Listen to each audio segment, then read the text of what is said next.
Ya, Ya está grabando, así que compórtense. Sean jóvenes normales, por favor, que las redes nos están viendo. Bueno, chicos, una vez más, es un gusto otra vez estar aquí con ustedes, compartiendo de la palabra del Señor. Y bueno, como ya saben, estamos estudiando. Llegó Dankini, bienvenida Dankini. Muy tarde, amiga. Más vale tarde que nunca, dice. Ya. Entonces, quiero que abramos nuestras Biblias en el Evangelio de Mateo. Hoy día vamos a estudiar el capítulo 14 y 15. Y hoy vamos a hablar, perdón, hoy vamos a hablar un poco sobre la gracia y misericordia en el reino de los cielos. Y quisiera empezar aclarando un poco la diferencia entre estas dos palabras, ¿no? Lo que es gracia y misericordia, porque muchas veces estas palabras son confundidas con mucha frecuencia. Mientras que, perdón, mientras que los términos tienen significados similares, la gracia y la misericordia no son lo mismo. Para sintetizar la diferencia, vemos que misericordia es que Dios no nos castigue como lo merecemos por nuestros pecados. Y gracia es que Dios nos bendiga a pesar de que no lo merezcamos. La misericordia es la liberación del juicio y la gracia es la bondad que extiende a quienes no lo merecen. Entonces, de acuerdo a lo que dice la Biblia, todos hemos pecado, ¿no? ¿Verdad? Y como resultado de ese pecado, todos merecemos la muerte y la condenación eterna en el lago de fuego, como dice en Apocalipsis, ¿no? Y considerando eso, cada día que vivimos en un acto de misericordia de Dios, ¿no? Cada día que vivimos es un acto de misericordia de Dios. Si Dios nos diera lo que merecemos, ya seguramente todos estaríamos ahora, en este mismo momento, ya condenados en la eternidad, en una eternidad, condenados. Entonces, y algo que hay que tener clarito también es que no merecemos nada de Dios. Eso usted téngalo claro. Dios no nos debe nada a nosotros. Esto hay que tenerlo muy presente. Todo el bien que experimentamos nosotros es el resultado de la gracia de Dios. La gracia es simplemente un favor inmerecido. Dios nos da cosas buenas que no merecemos y que nunca podríamos ganar por nuestros propios medios, eh, rescatándonos del juicio, de la misericordia, ¿no? De Dios y la gracia en cualquier cosa y todo lo que recibimos más allá de esa misericordia. Entonces, yo quiero que hablamos nuestras Biblias en el Evangelio de Mateo, capítulo 14, y vamos a hablar un poco sobre los que rechazan la gracia de Dios. Y vamos a leer el versículo del 1 al 12. Entonces, yo quisiera que en este caso Scarlett nos ayude con la lectura, ya que la tenemos por aquí. Sería Mateo 14, del versículo 1 al 12. Ya parece que lo estoy buscando. Mateo. Del 1 Al 12. al 2, ¿verdad? Al 12, del 1 al 12. Ya, ok. Del 1 al 2. Uh-huh. Ya, ok. Mateo capítulo 14, del 1 al 12. En aquel muerte de Juan el Bautista. En aquel tiempo, Herodes el tetrarca oyó la fama de Jesús y dijo a sus criados: Este es Juan el Bautista. Ha resucitado de los muertos y por eso actúan en él estos poderes. Porque Herodes había prendido a Juan y la había encadenado y metido en la cárcel por causa de Herodías, mujer de Felipe, su hermano. Porque Juan le decía: no te es lícito tenerla. Y Herodes quería matarle, pero el pueblo, porque tenían a Juan por profeta. Pero cuando se celebraba el cumpleaños de Herodes, la hija de Herodías danzó en medio y agradó a Herodes, por lo cual éste le prometió con juramento darle todo lo que pidiese. Ella, instruida primero por su madre, dijo: dame aquí en un plato la cabeza de Juan el Bautista. Entonces el rey se entristeció, pero a causa del juramento y de los que estaban con él a la mesa, mandó que se le diesen. Y ordenó decapitar a Juan en la cárcel, y fue traída su cabeza en un plato y dada a la muchacha. Y ella le presentó a su madre. Entonces llegaron a sus discípulos y tomaron el cuerpo y lo enterraron. Y fueron y dieron las nuevas a Jesús. Muchas gracias, Scarlett. Bueno, podemos ver y recordar lo que habíamos hablado también en clases pasadas, ¿no?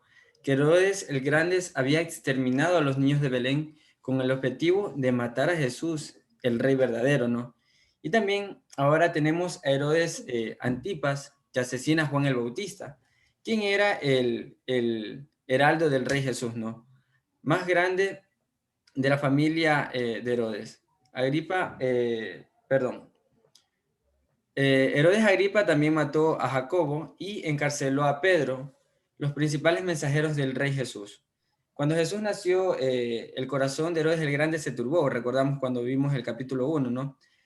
Y al parecer se repite la misma historia con Herodes el Tetrarca, cuando oyó de la fama de Jesús y todos los milagros que Jesús estaba realizando. Su temor se deja ver cuando lo relacionan con Juan el Bautista, pensando que éste lo había resucitado. Consciente de la forma en que había tratado a Juan el Bautista, dándole una muerte tan cruel y atroz, la verdad. Dice en Lucas 9:9 que Herodes dijo a Juan: yo le hice decapitar. ¿Quién pues es este a quien oigo de quien oigo tales cosas? Y procuraba verle. Jesús, sabiendo lo peligroso que era este gobernante impío, que es Herodes el tetrarca, dice que él se apartó de ese lugar, ¿no? También vemos que Juan el Bautista es mencionado por la lealtad a su misión de denunciar no solo el pecado del pueblo, sino también de los grandes. Al igual que el profeta Elías, que podemos ver en el Antiguo Testamento, que denuncia el pecado de Acab, también Juan el Bautista lo hizo con el pecado eh, de Herodes, eh, que fue un pecado de incesto que Juan denunció. Herodes tenía por mujer a Herodías, que, que fue mujer de su hermano Felipe. Entonces Juan lo que estaba haciendo era redarguir, quizás todos los días diciéndoles: no te es lícito tenerla. Es aquí donde Herodes pretende matar a Juan. Y no podía, porque como dice Herodes mismo, había arrastrado a Juan a la cárcel, lo había encarcelado y lo había encerrado. Pero al final llegó la ocasión de llevar a cabo su obra impía. Ese era su cumpleaños. Como vemos, todo estaba preparado. Esta joven danzó y se ganó el corazón del rey. Y quizás producto de las emociones se dejó llevar, le dijo: pídeme lo que quieras y yo te lo daré. Y le juró que le dijo: todo lo que me pidas te daré, hasta la mitad de mi reino. Y eso lo podemos ver en Marcos, el capítulo 6.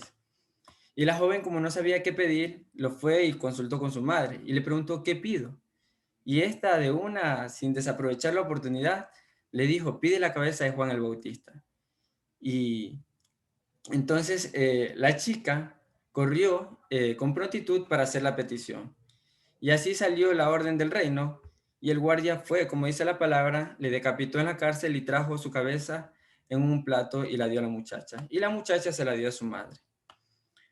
Con esta asombrosa escena, Mateo cierra con broche de oro el ministerio de Juan el Bautista. A pesar de la gloriosa predicación, el costo fue de gran valor con su propia cabeza. Imagínense, le costó la vida. Ahora, vamos a ver si están poniendo atención. Yo quisiera preguntarles en qué se parecía Juan el Bautista al profeta Eliseo. A ver, ¿en qué se parecía al profeta Por su vestimenta. Eliseo? ¿Perdón? Por su vestimenta. ¿Ya? ¿Alguien más quiere responder algo? Duncan. En el nombre, dice hermano, en el nombre. ¿Quién habló? Juan. ¿En qué se parece? Dankini también quería. Dankini, ya. Dankini alzó la mano. Bueno, yo considero una característica que tuvieron en común ambos y es que pues dijeron la verdad sin importar lo que causaría eso. Exacto. Es algo común que tuvieron los dos. Muy bien, Dankini. Exacto. Esa es la respuesta. Ambos denunciaron el pecado, sin importar cuál iba a ser su consecuencia. En este caso, Juan le costó la vida, imagínese usted. Y bueno, en este fragmento podemos ver que hay dos actitudes que podemos diferenciar en esta porción bíblica. Por un lado tenemos la actitud de Juan el Bautista, quien estaba instruyendo tanto a Herodes como a Herodías, y por otro lado tenemos esa actitud de rechazo por parte de ambos, tanto de Herodes como Herodías, hacia la gracia de Dios. Yo quiero que leamos Proverbios 1 del 24 al 25. Proverbios 1 del 24 al 25.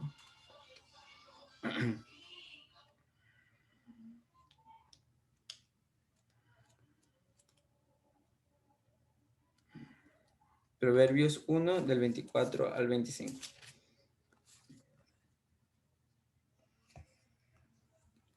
Si de pronto le decimos a Nicole que nos ayude con la lectura. Proverbios 1 del 24 al 25. ¿Me escuchas, Nicole? Ya, sí. Ya.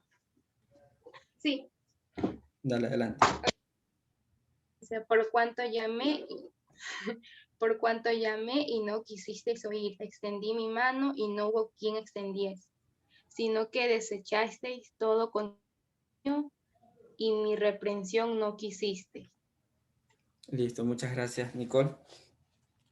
Y miren, es muy importante que ustedes entiendan esto, porque aquí nosotros, Kenia, Sengli y mi persona, más adelante quizás vamos a tener a Dankini que viene a predicar a María, y podemos venir y aquí hablar 30, 45 minutos, y a ustedes puede que les dé igual, y que su vida siga llevando el mismo rumbo. Siga sumergida en las redes sociales, que siga teniendo un vocabulario soez, una vida inmoralmente en todos los sentidos de la palabra, y así la lista sigue. Yo quiero que leamos 1 de Tesalonicenses 4:8 para concluir la idea que tengo en mente. 1 a los Tesalonicenses 4:8.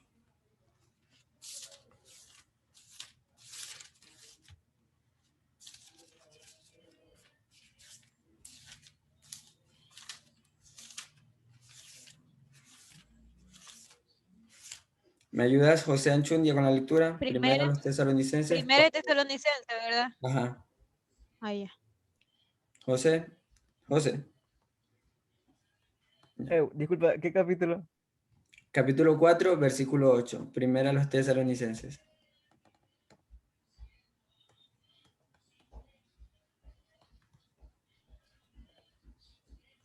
1 al 8, ¿no? 4:8. Capítulo 4, verso 8.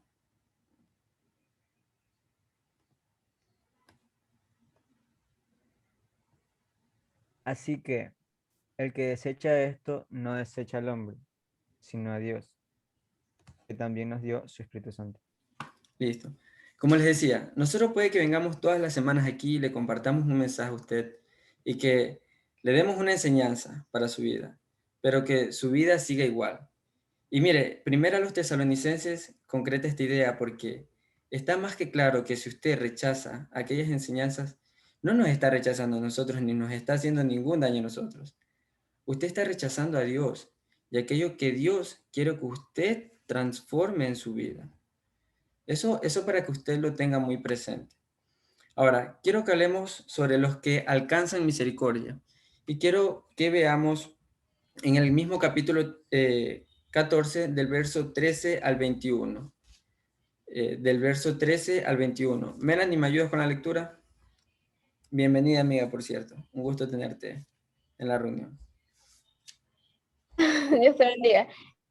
Pero de Mateo, Sí, ajá. Capítulo 14, del verso de 13 al misma, 21. Ya, espérate.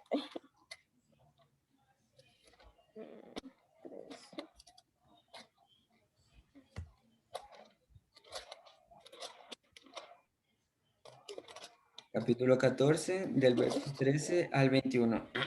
Y uno. Del 13 al 21, sí, amiga.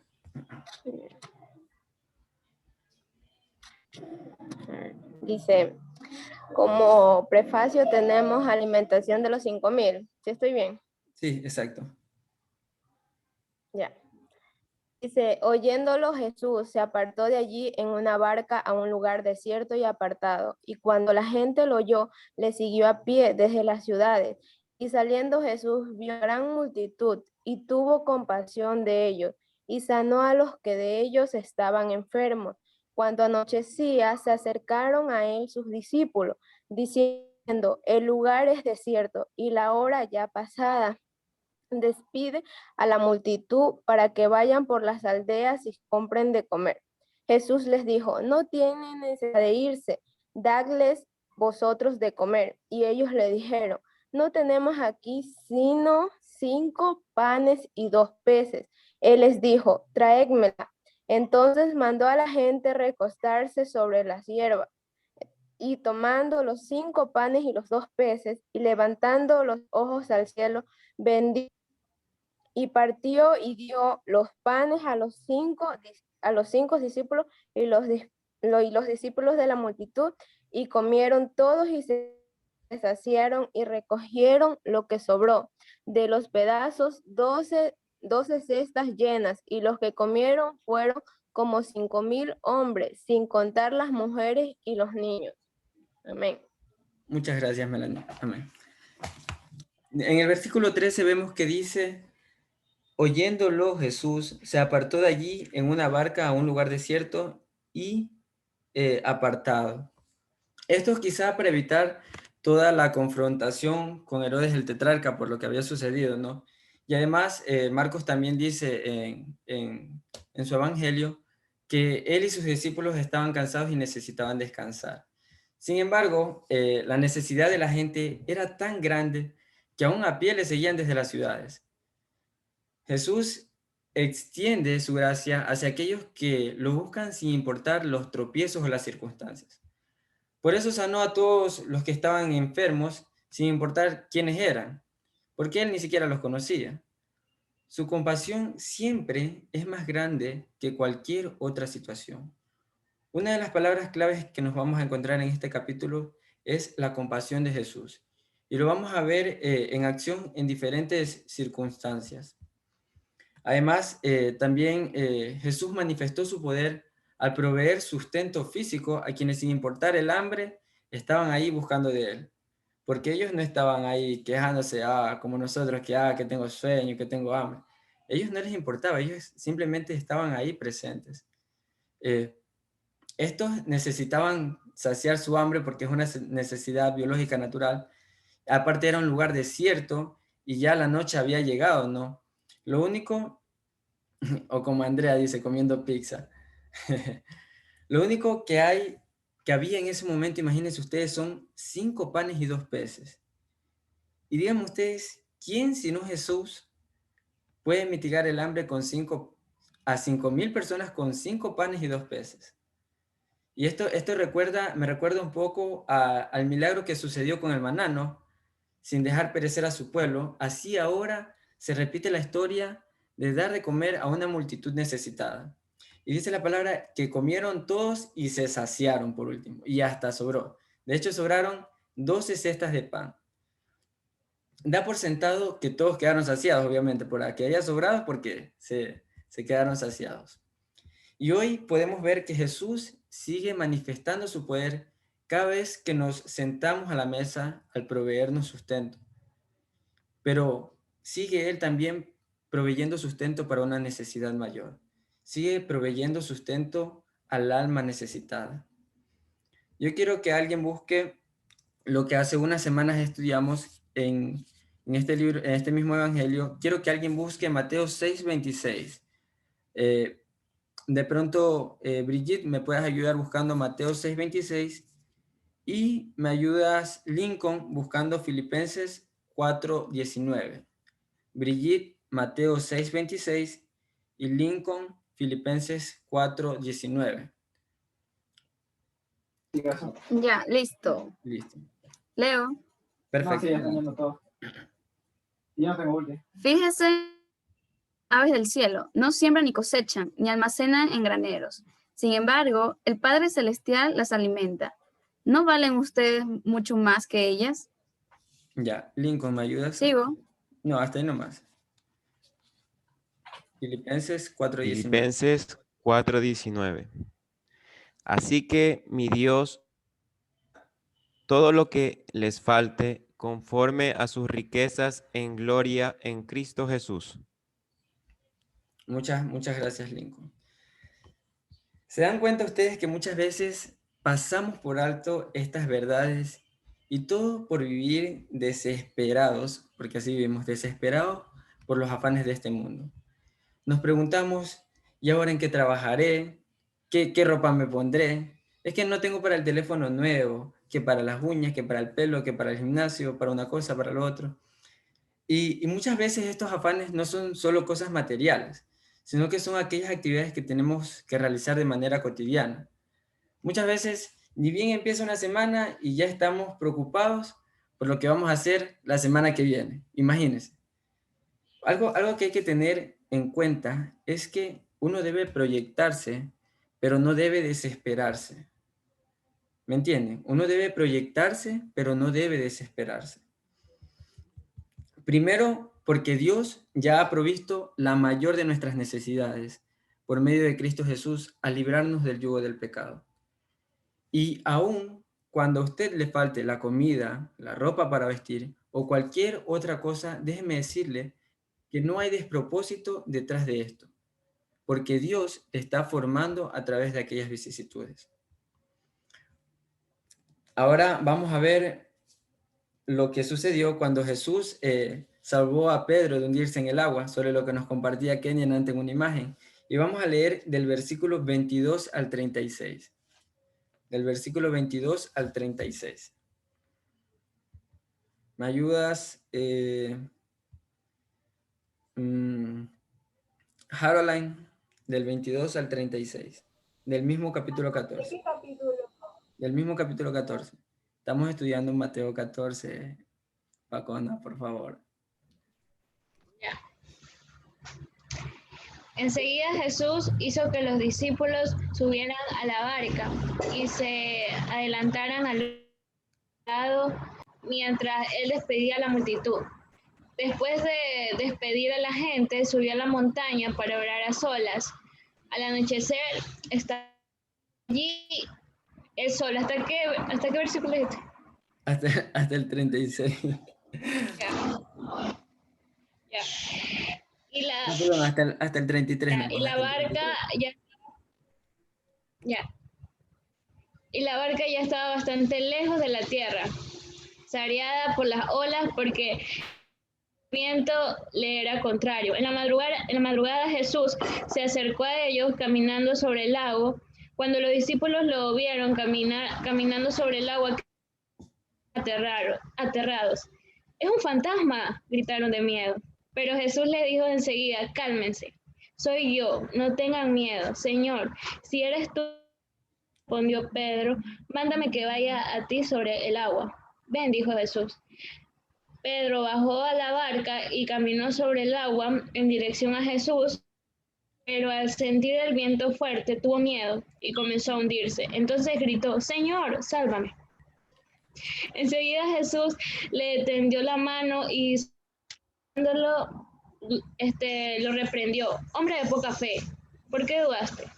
Cuando subieron a la barca se colmó el viento y los que estaban en la barca lo estaban diciendo: «Verdaderamente tú eres el Hijo de Dios». Muchas gracias, Haroline, por la lectura. A mí me da como un poco de risa porque yo me lo imagino cómo pasó y me da risa.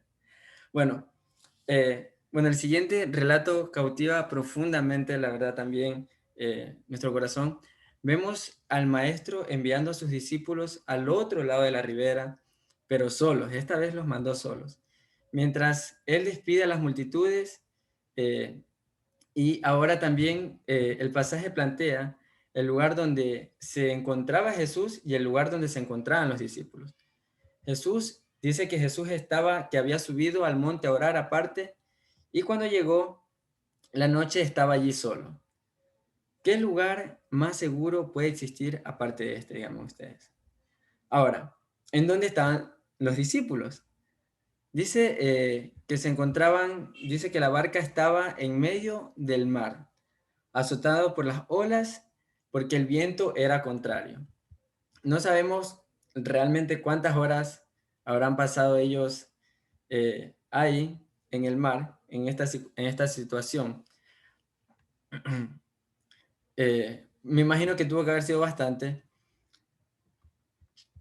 Y ellos estuvieron llamando a Jesús para que los auxiliase. Imagínense, en medio de esa gran tormenta. No se trataba ni siquiera de tener paciencia o no. Imagínense, ya en esa situación, ya la alternativa solo era esperar a vivir o perecer. Y lo más importante de la historia es que Jesús no viene ni en la segunda ni en la tercera vigilia. Dice que Él vino a la cuarta vigilia, cuando ya los ánimos se habían agotado y el miedo se había apoderado totalmente de los discípulos, porque la reacción realmente lo demuestra. Ahora, imagínense ustedes al ver a una persona en esa situación caminando en medio de la oscuridad, en medio de la tempestad y sobre el agua. Es algo fuera de lo común. Lejos de traer tranquilidad, obviamente eso iba a traer turbación. Y sus voces fueron de miedo, pues, no de valor. Y la pregunta de los discípulos es, que ellos pensaban que era un fantasma eso, ¿no? Y esto lleva a preguntarnos si los discípulos realmente creían en los fantasmas. ¿Ustedes qué creen? ¿Creían o no creían en los fantasmas? ¿Qué dicen ustedes? Duncan, ¿y tú qué crees? Sí, Lincoln dice que sí. Kenia se ríe. Kenia, ¿tú qué crees? ¿Creían o no creían en los fantasmas los discípulos? O es Más o que... menos, o sea, es que cuando uno, o sea, según las lecturas, más o menos, ellos por lo general creían, no como que fueran, o a veces sí, ya. Por ejemplo, cuando más adelante Pedro se le aparece porque pensaban que Pedro era muerto, y decían, no, no es Pedro, tranquila. Ellos tenían este tipo de pensamientos ya, como Ajá, nosotros tenemos nuestra cultura. claro. O, miren, y esto ya a preguntarnos, o es que los discípulos creían en los fantasmas, o es que cuando uno ha perdido la fe, creen cualquier cosa menos en Dios. ¿Ustedes cuál creen que es la situación de los discípulos? Eso para meditar ahí. Lo único que trae alivio al alma es la voz de Jesús, de lo que trae alivio ¿Vieron el Conjuro 3? Dice que... Lo único que trajo alivio a los discípulos fue la voz de Jesús. Esa palabra viva es capaz de quitar el miedo, la ansiedad, la desesperación y convertir nuestro corazón en un lugar de paz. Le dijo, tened ánimos, yo soy, no temáis, les dijo Jesús, ¿verdad? Jesús no solo los animó, más bien les restauró la fe. Pedro es terrible, la verdad. Y él es siempre capaz de ir más adelante en su relación con Jesús, a tal grado de caminar sobre el agua, imagínense ustedes. Solo que, ¿qué fue lo que pasó con él? Dice que al ver el fuerte viento tuvo miedo. Y entonces no pudo caminar más y se comenzó a hundir. Así es nuestra naturaleza humana, jóvenes. Necesitamos el poder de Dios para vivir una vida sobrenatural. En medio de nuestra falta de fe, tenemos que buscar auxilio en el Señor. Decir, Señor, sálvame. Jesús inmediatamente extendió su mano y lo salvó. Pero también reprendió su incredulidad. Y algo curioso es que cuando ellos subieron a la barca, se calmó el viento totalmente. Y los discípulos, dice que vinieron y le adoraron, diciendo, verdaderamente eres el Hijo de Dios. Qué impactante historia, ¿verdad? Empieza con Dios y termina magnificando el nombre de Dios a través de esos hombres quienes reconocieron que solo Dios, escuche bien, solo Dios puede hacer todo esto. Dios manifiesta su poder todos los días, no para que seamos expectantes, sino para que alabemos su nombre, reconociendo su misericordia y poder en nosotros. Ahora, quiero que leamos Jeremías 17:7. Jeremías 17:7. Dankini, ¿nos ayudas con la lectura? Jeremías 17:7. ¿Me repites, por favor? Jeremías Ya, 17:7. perdón, es que no te escucho mucho. Ya, disculpa. Yo creo que puede ser mi internet. Lo siento. Listo, ya lo tengo. Jeremías 17. Es un versículo muy bonito. Dice, bendito el hombre que confía en el Señor y pone su confianza en Él. Listo. Muchas gracias, Dankini. Entonces, a la luz de este pasaje y lo que hemos estado hablando en este momento, la pregunta aquí es, ¿en dónde está su confianza? ¿En dónde está su confianza? ¿O qué tan firme es su confianza en la obra del Señor? ¿O acaso está usted como Pedro, que un día está caminando sobre el agua, bien chévere, y al otro día está que se hunde en ella producto de su incredulidad? ¿Cuál es su situación? ¿Cuál es su situación? Alguien que me ayude leyendo Isaías 26:4. Isaías 26:4. A ver si alguien no puede hablar. José Anchundia, dale, José. Isaías 26:4. Isaías 26:4. Dale.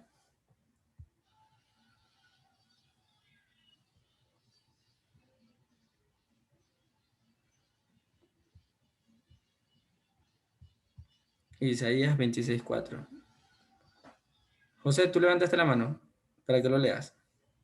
A ver, sí. Ya. Confiad en Jehová perpetuamente, porque en Jehová el Señor está la fortaleza de los siglos. Muchas gracias, José. Miren, lea con detenimiento cada uno de ustedes. Dice, confiad en Jehová perpetuamente.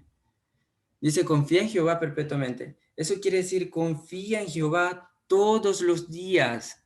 Confía en Jehová 24/7. Su fe tiene que ser una fe genuina, como lo de los habitantes de Genezaret, que vamos a ver en este momento. Y quiero que alguien me ayude leyendo del versículo 34 al 36. Madeline, ¿tienes Biblia de pronto para que nos ayudes con la lectura? Madeline. Madeline, bienvenida amiga, un gusto tenerte con nosotros. ¿Tienes una Biblia en la mano para que nos ayudes con la lectura? Parece que nuestra amiga no puede hablar. Bueno, a Pacona, que acaba de abrir su gran boquita, que nos ayude leyendo Mateo 14 del 34 al 36. ¿Qué capítulo, perdón? Mateo 14 del versículo 34 al 36. 14 del 34 al 36. Ya, a ver, 36. Del 34 al 36. Habla un poquito fuerte Ya. también, disculpa porque se te escucha bajito. No se escucha. Ya. Con voz de macho. Jesús sana a los enfermos en Genezaret. Y terminada la travesía, vinieron a la tierra de Genezaret. Le conocieron los hombres de aquel lugar. Enviaron noticias por toda aquella tierra alrededor y trajeron a él todos los enfermos. Rogaban que les dejase tocar solamente el borde de su manto y todos los que le tocaron quedaron sanos. Muchas gracias, querida Pacona. Termina la travesía de Dankini, dice. Hay que hacer esto, Miguel. Pacona está quedada, está en otro mundo. Bueno. Ya, solo 3 versículos se dan cuenta que son suficientes para comprender el corazón y la necesidad de las personas de Genezaret. Lo primero que notamos es que cuando Jesús llegó en la aldea, los hombres lo reconocieron a Jesús como el Hijo de Dios. Quizá habían oído todas las cosas que Jesús ya había hecho, pero ahora tenían la gran bendición de tenerlo entre ellos. Imagínense ustedes, tener al Rey de Reyes entre ellos. Qué privilegio, ¿verdad? Y tras este reconocimiento, ellos actúan inmediatamente convirtiéndose en voceros de Jesús.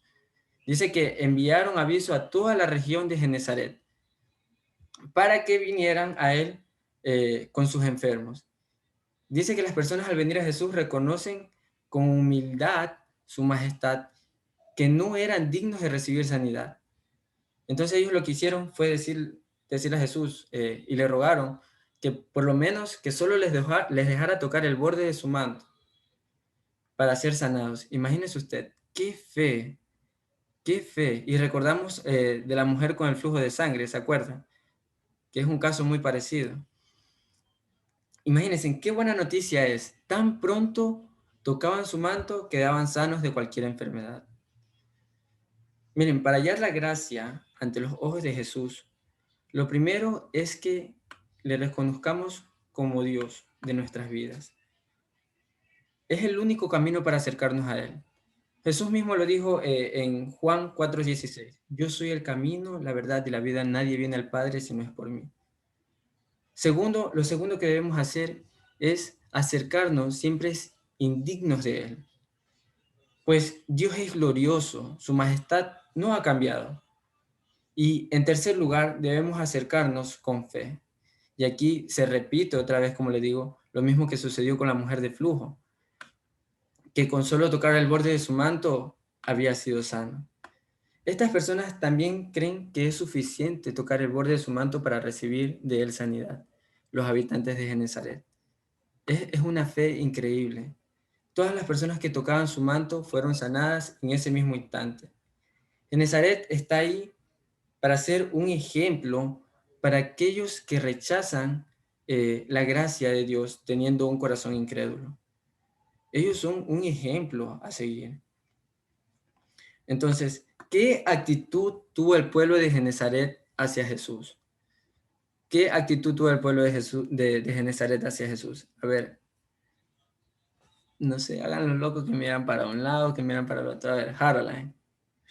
No, así. ¿Qué? ¿Que se le fue el internet? No. A ver, ¿cuál fue la actitud del pueblo de Genezaret hacia Jesús? A través de lo que hemos leído y lo que hemos hablado.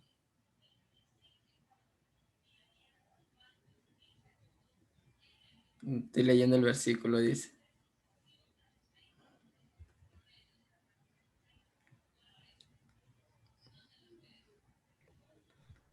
A ver, ellos lo rechazaron.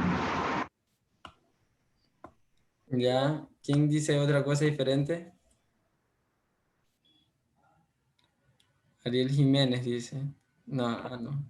Alguien, Pacona, ¿tú qué dices?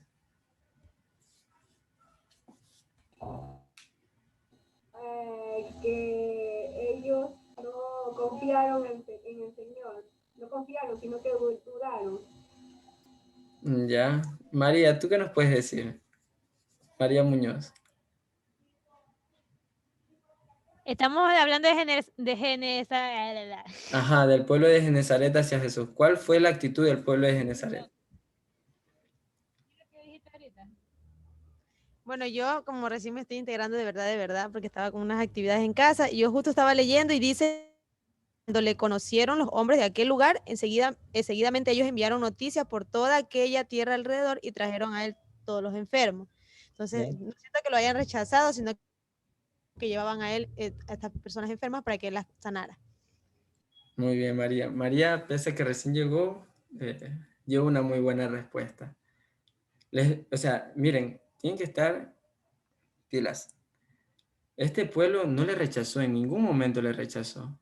Es más, la aceptó con gran fe. Imagínense decirle a Jesús, solo permíteme tocar el borde de tu vestido, de tu manto para ser sano. Imagínese usted, eso no es una actitud de rechazo. O si alguien ve una actitud de rechazo, que alguien me diga. Porque lo que yo veo es fe. Veo un pueblo humillado a Jesús.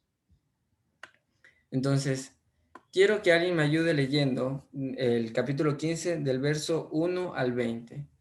Vamos a hablar un poco sobre la verdadera santidad de la vida. La verdadera santidad de la vida. Yo quiero que me ayude leyendo. Ariel Jiménez, ¿tienes Biblia, amigo? Bienvenido. Hola, ¿qué tal? Hola, ¿qué tal? Un gusto recibirte, amigo. ¿Tienes una Biblia en la mano para que nos ayudes con la lectura? Estoy cambiando mi casa, no tengo una Biblia ahorita. Tranquilo, no te preocupes. Juan, ¿nos puedes ayudar con la lectura? Mateo 15, del versículo 1 al 20.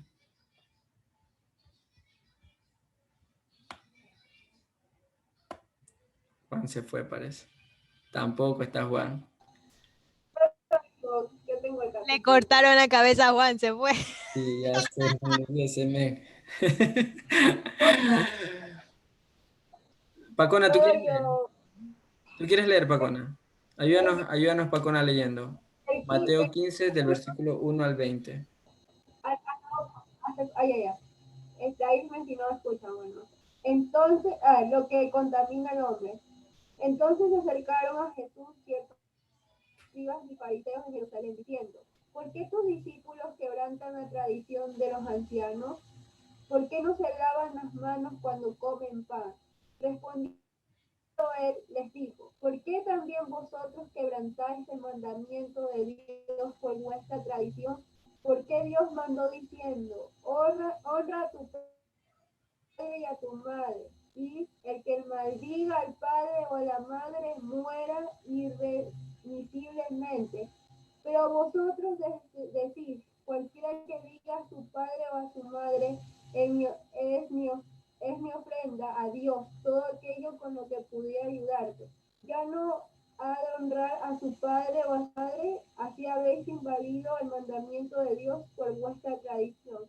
Hipócrita, bien profetizó de vosotros Isaías cuando dijo, el pueblo de labios me honra, mas su corazón está lejos de mí, pues en vano me honran, enseñando como doctrinas mandamientos de hombres.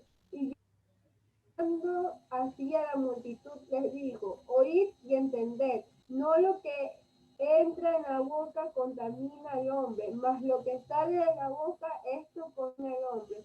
Entonces, acercándose a sus discípulos, le dijeron, ¿sabes que los fariseos se ofendieron cuando oyeron esta palabra? Pero respondieron, él dijo, toda planta que no plantó mi Padre Celestial será desarraigada.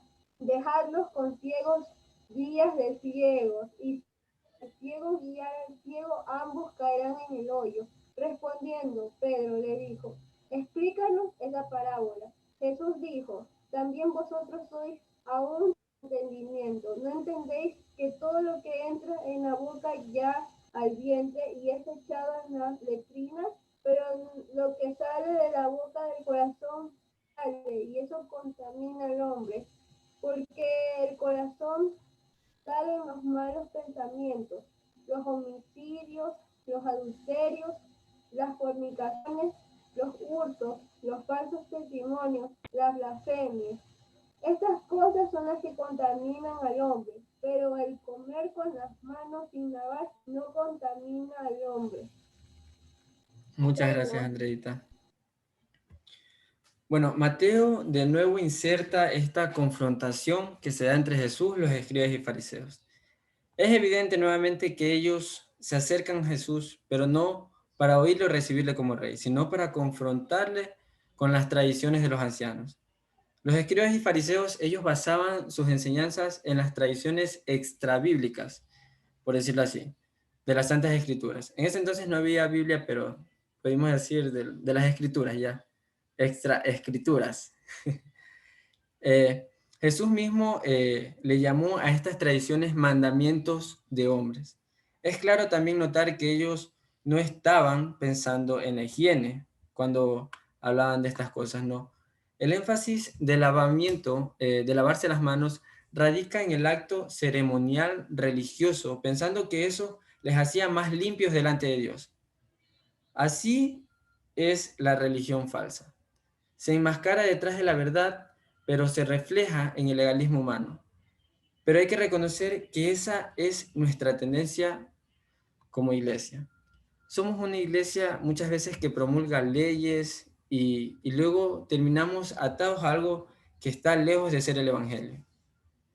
Tienes que dejar de hacer esto, tienes que dejar de hacer lo otro, pero no hay una transformación.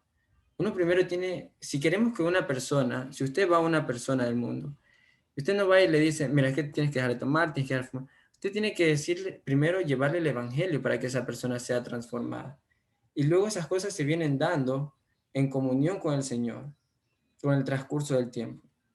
Y bueno, vemos que Jesús les responde, porque también vosotros quebrantáis los mandamientos. El mandamiento de Dios por vuestras tradiciones, le dice. Ellos citaban la tradición, pero Jesús citaba los mandamientos de Dios. Él le decía, honra a tu padre y a tu madre. A través de la tradición, este mandamiento se le restaba cumplimiento. Dice que algunas personas se declaraban económicamente incapaces de sostenerse porque habían dedicado a Dios el dinero que habían de haber sido para ayudarlos a ellos, ¿no?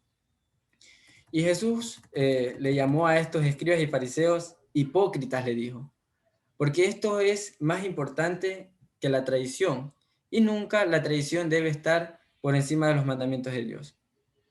Al final de cuentas, las cosas que más dañan la vida del hombre no son aquellas que entran a nuestra boca, sino aquellas que salen de nuestra boca, ya que éstas provienen del corazón, así como lo dijo Jesús. Y los pensamientos tales como los homicidios, los adulterios, las fornicaciones, el hurto, los falsos testimonios, la blasfemia, etc. Y si quiere la lista completa, yo quiero que veamos Gálatas 5, donde están los frutos. Gálatas 5, del 19 al 21. Gálatas 5, del 19 al 21.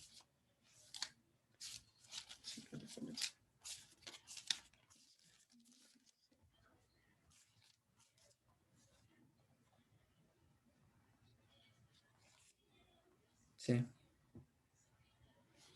Kenia, ¿me ayudas con la lectura? Ariel Jiménez quiere leer. ¿Nos quieres ayudar con la lectura, Ariel? Dale, Ariel, adelante. Gálatas 5, del 19 al 21. Esperemos un ratito ya. Gálatas 5. Del 19 al 21, amigo. Ya. Ahora bien, las obras de la carne son manifiestas y son fornicación, inmundicia, conducta relajada, idolatría, práctica de espiritismo, enemistades, contiendas, celos, arrebatos de cólera, altercaciones, divisiones, sectas, envidias, borracheras, diversiones estrepitosas y cosas semejantes a estas. En cuanto a estas cosas les aviso de antemano, de la manera como yo les avisé, que los que practican tales cosas no heredarán el reino de Dios. ¿Hasta dónde me dijiste? Hasta el 21. Ya está bien. Ahí está. Muchas gracias, Ariel. Miren, todo este tipo de cosas no proviene de Dios. Las borracheras, las orgías, los homicidios, en fin. Todas estas cosas son frutos de la carne. Y cuando un hombre practica este tipo de cosas es porque esto radica en su corazón. Ahora, estas son las cosas que Dios detesta, porque Él no mira lo que está fuera del hombre, más bien escudriña lo que está en el corazón. Por ello no debemos ser legalistas en las cosas que son de poco valor para la fe cristiana. Nuestro enfoque debe ser en las Escrituras, apelando siempre al corazón, pues es el corazón que necesita ser redirigido para la gloria de Dios. Yo quiero que alguien me ayude leyendo Romanos 12:1. Duncan, ¿me puedes ayudar? Romanos 12:1.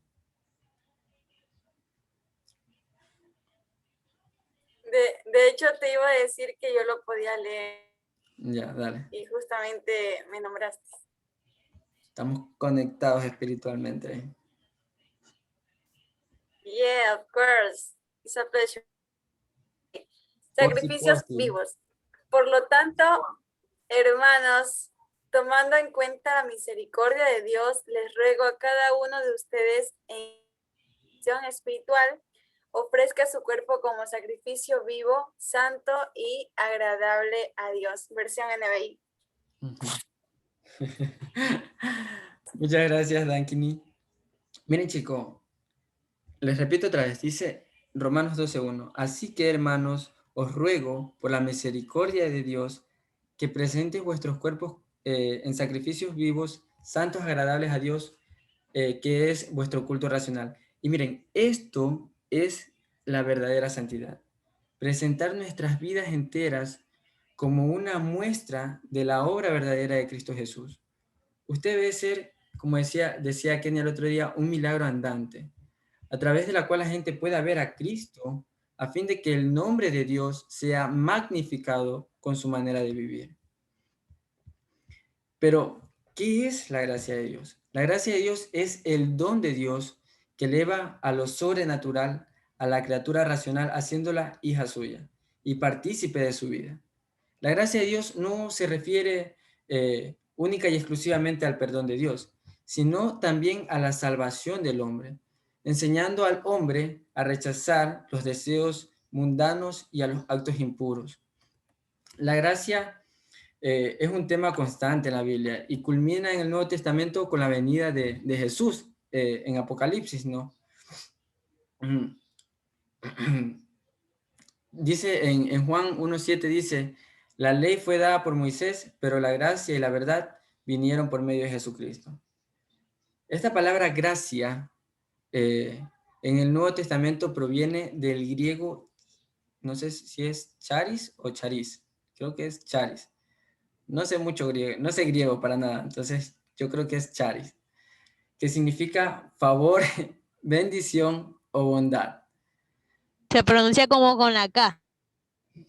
Caris. Ya, entonces, caris. Bueno, Sí, como carisma.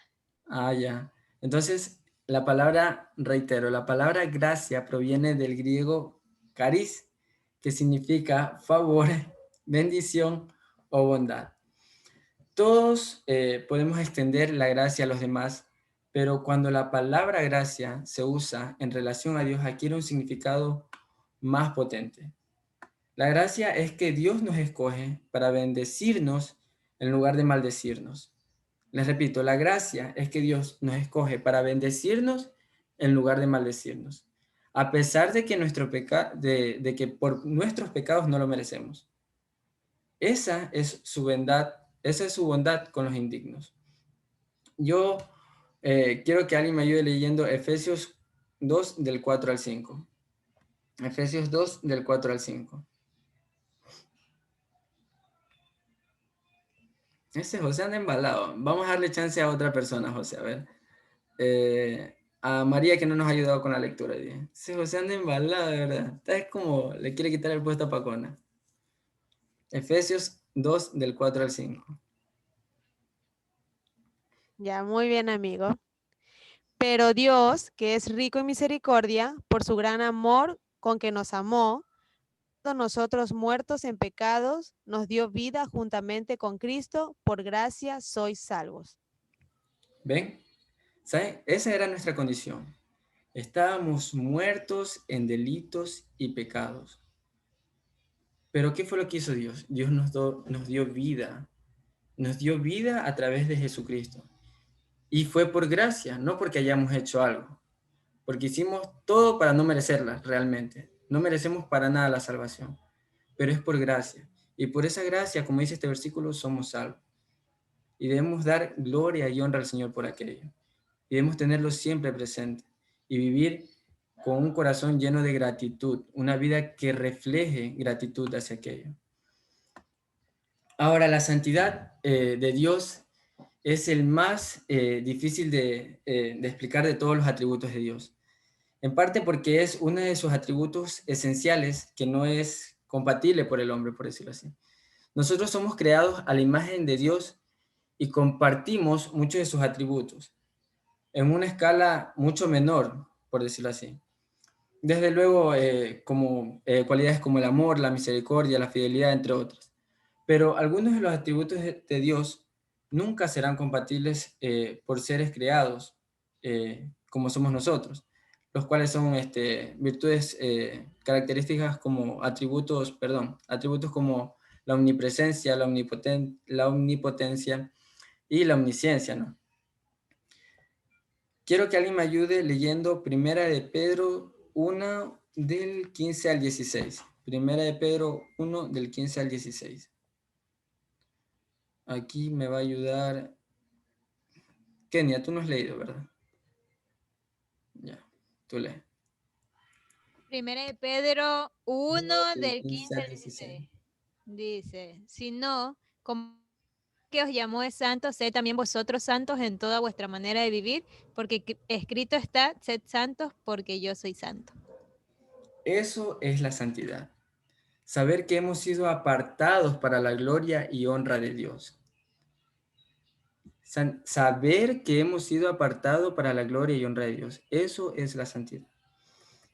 Entonces, a través de todo esto hemos podido ver que por un lado están aquellos que rechazan la gracia de Dios y por otro lado están los que alcanzan misericordia. Y la pregunta aquí es, ¿a qué grupo pertenece usted? ¿A qué grupo pertenece usted? ¿Pretende usted ser semejante a Herodes y Herodías, quienes prefirieron dar riendas sueltas a sus deseos y a pasiones deliberadas para dar la espalda a la gracia de Dios? ¿De verdad ustedes quieren ser aquella planta que el Señor arranque de la viña? ¿O quieren ser ustedes aquellos que alcancen la misericordia de Dios? ¿Qué tipo de hombre o mujer pretende ser usted? ¿Aquel que glorifique y exalte el nombre de Dios? ¿O aquel que se presenta con una vida santa, con una vida digna, que glorifica el nombre de Dios? Y si usted se está hundiendo sobre las aguas, como Pedro, si está llevando una vida desagradable delante de Dios y quiere cambiar aquella manera de vivir, déjeme decirle que tengo la mejor de las noticias para usted. Cristo ha resucitado. Acérquese confiadamente al trono de la gracia para que alcance misericordia y halle gracia para el oportuno socorro. Yo les animo a que puedan dar espalda al pecado que le acecha a su vida y rinda su vida entera al Señor y de Jesucristo. Ceda el control de su vida a Dios, porque Él es digno de absoluta confianza. Disfrute y deleítese en la presencia de aquel que entregó su vida para que usted tenga una vida nueva. Y si usted ya es un creyente genuino, yo le animo a que siga llevando una vida que sea agradable a los ojos de Dios, que sea agradable a los ojos del Padre. Dele alabanzas de gratitud al Señor por su infinita gracia y misericordia que ha derramado sobre nosotros. Porque el reino de los cielos se ha acercado, queridos hermanos, y Cristo viene pronto. Ánimos, queridos hermanos. Oremos. Señor mi Dios y Padre Celestial, toda la gloria, y honra y alabanza sea a ti, mi Dios. Toda magnificencia sea a ti, mi Dios. Damos gracias a ti, Padre, porque por tu gracia somos salvos, Padre. Por ti somos limpiados y por ti tenemos una vida nueva. Te doy gracias por cada uno de estos jóvenes que se dan cita para escuchar de ti, mi Dios, para aprender de ti, porque te quieren conocer más a ti. Quieren conocer más a aquel que dio la vida por ellos. Y te doy gracias por ellos porque cada semana demuestran que quieren constantemente venir a ti, mi Dios, y vivir una vida que sea digna de alabanza, mi Dios, que sea digna de tu gloria y honra, Padre. Yo te pido, mi Dios, que le des ánimo a cada uno de ellos, que le des la fortaleza y la sabiduría, para que sigan haciendo las cosas conforme a tu voluntad, mi Dios, que sigan viviendo vidas que exalten tu nombre, Padre. Y también, Padre, te quiero pedir por cada uno de ellos que yo sé que muchas veces están pasando por situaciones complicadas, Padre, y a veces es difícil confiarlas, contarlas de una manera libre, Padre. Pero yo oro por cada uno de ellos y si alguno de ellos está pasando por alguna situación complicada, mi Dios, ayúdales, Padre, ayúdales. Y si alguien aquí de pronto quiere rendir su vida a Dios, su vida a Cristo, yo te pido por favor que repitas esta oración conmigo. Dile al Señor, Señor, Dios, Perdóname, Señor, porque he pecado contra ti. He ofendido tu nombre, Señor, y he faltado a ti, mi Dios. Pero hoy quiero venir delante de ti y rendir mi vida a ti, rendir mi voluntad a ti, rendirme a tu señorío, y que seas tú quien more en mí, que seas tú quien dirija mi vida ahora. Entrégale tu vida a Cristo, en el nombre de Cristo Jesús. Amén.